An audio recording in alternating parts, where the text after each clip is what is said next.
21 jours, 9h55, c'est le temps qu'il a fallu à Jonas Jerkens pour boucler la route du Rhum.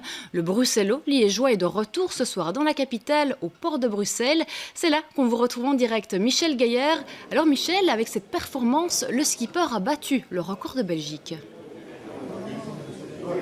Oui, parce qu'il est arrivé 14e, on n'avait jamais fait aussi bien. Il est avec nous, ce recordman belge, Jonas Jerkens, merci. 21 jours, 9h, quelques minutes pour relier Saint-Malo et la Guadeloupe. Et l'arrivée, vous ne vous doutiez pas en fait que vous alliez battre ce record. Racontez-nous parce que c'était plutôt rocambolesque.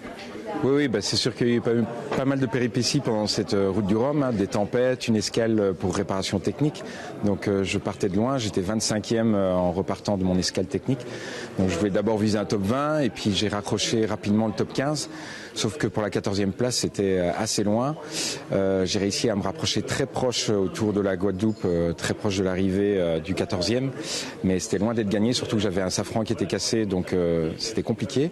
Le safran, c'est le gouvernail ? Oui, voilà, le gouvernail donc, qui faisait que le bateau partait régulièrement en savonnette et que c'était compliqué de le gérer. Donc j'avais fait un peu une croix sur cette 14e place. J'ai quand même mis une voile plus grande pour terminer en beauté cette route du Rhum. Et il s'est avéré qu'en passant la ligne, mon concurrent devant moi a pris une pénalité de 45 minutes et que pour 1 minute et quelques secondes, j'ai réussi à le gratter pour cette 14e place et battre ce record belge. Et donc la belle surprise, après avoir affronté notamment 3 tempêtes, alors vous dites, moi j'ai pas eu peur pour ma vie, mais pour le bateau c'est presque paradoxal, ça, il est plus important que vous le bateau ?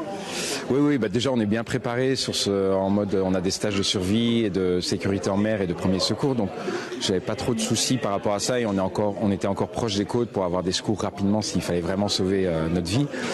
Mais par contre, c'est sûr qu'on avait une mer démontée qui était avec des creux de 7-8 mètres et des vents de plus de 50 nœuds, donc c'est près de 100 km à l'heure. C'était assez impressionnant et 3 tempêtes d'affilée, c'est pas tous les jours qu'on a ça. Et à chaque vague, ça faisait une mer croisée et du coup à chaque vague, le bateau tapait très fort et j'avais l'impression qu'il allait se plier en deux ou que j'allais avoir le mât sur la tête toutes les minutes, donc c'était assez stressant. Ouais. Vous carburez au goût du risque ou bien c'est plutôt les beaux moments de solitude, parce que vous faites ça tout seul, on le rappelle.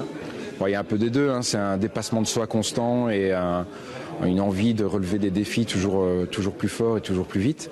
Et puis après, il y a ce mix entre compétition et contemplation de la nature, qu'elle soit en furie ou de la beauté pure, juste d'une rencontre avec des dauphins, un coucher de soleil, ou des ciels étoilés qui sont magiques. Donc voilà, c'est un mix des deux qui me plaît dans la course au large. Vous êtes un compétiteur, vous avez encore d'autres objectifs. Vous voulez d'ailleurs pas vous contenter d'une 14e place, vous m'avez dit. Non, je compte bien aller refaire une route du Rhum et battre le meilleur score belge, même si c'est le mien, et essayer de viser cette fois-ci un top 10. Ça dépendra un peu aussi, ça reste un sport mécanique, donc du support sur lequel je suis, si j'ai un bateau de dernière génération ou pas. Et puis la bonne nouvelle aussi pour notre sport, c'est que la course au large a été aux Jeux Olympiques de 2024. Donc on va préparer ça pour essayer de représenter la Belgique au mieux. Et vous porterez, on vous le souhaite en tout cas très haut, les couleurs nationales, parce qu'on les a vus aussi, ces drapeaux belges au large de la Guadeloupe, et c'était évidemment une fierté de voir nos couleurs défendues jusque là-bas. Merci d'être venu jusqu'à nous, Jonas Jerkens, donc le skipper qui a réalisé le 14e chrono à la route du Rhum cette année.